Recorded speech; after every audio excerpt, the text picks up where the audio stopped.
Hello, अस्सलाम वालेकुम। मैं हूं नन। मैं हूँ भाभी। आज है हमारा घर पे मेहंदी सीखने का डे 28। आज तो मैं आ गई हूँ बाहर अपनी नन की रोज रोज की चिक से बचने के लिए। और अब जब बाहर आ ही गई थी तो सोचा कुछ थोड़ा बहुत खा पी लिया भी जाए। देख रही हूँ भाभी आप कहाँ कहाँ तक घूम के आई हैं, कितनी दूर दूर तक गई हैं आप। बल्कि आपके जाने से ना घर पे भी थोड़ा सुकून हो गया था। चीख तो आप ऐसे रही हैं जैसे मैं अफ्रीका के जंगलात में चली गई थी। वैसे आपकी हरकतें देख के तो लगता भी यही है कि आप जंगलों से आई हैं। जंगलों से होकर तो नहीं आई, बहरहाल जंगल में रहने जरूर आ गई हूँ। भाभी इसी जंगल में आपको इतने प्यार और मोहब्बत करने वाले ससुराल वाले मिले हैं। मेरे ख्याल से आपको कोई गलतफहमी हुई है। जंगल में तो ससुराल वाले नहीं जानवर रहते हैं ना। क्या मतलब है भाभी आपके कहने का? हम कोई जानवर हैं या कोई जंगली हैं? वैसे तो समझदार के लिए इशारा ही काफी होता है।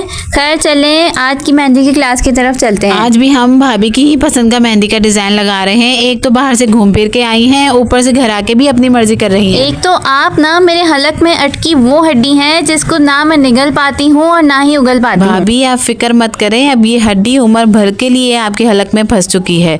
और ये जो आप इतनी बातें कर रही हैं ना, ये हड्डी इस बुरी तरह फंसेगी अब के आपकी आवाज ही नहीं निकलेगी। कभी कभी तो मुझे आप पे शक होता है कहीं आप मुझ पे काला इल्म तो नहीं करवा रहे। अरे वाह भाभी आपको पता चल गया। वैसे मैंने ना एक भूतनी जैसी गुड़िया बनाई है जो बिल्कुल आपके जैसी लगती है।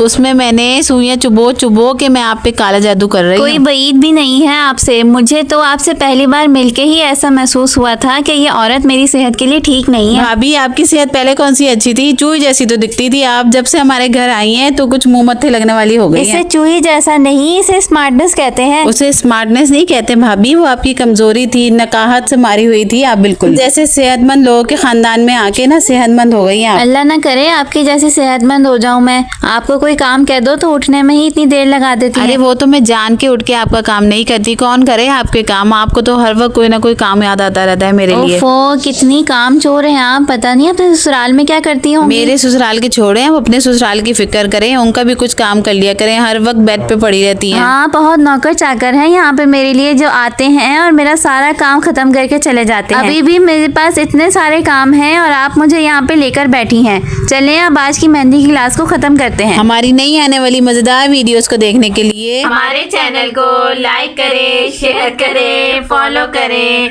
अल्लाह हाफिज।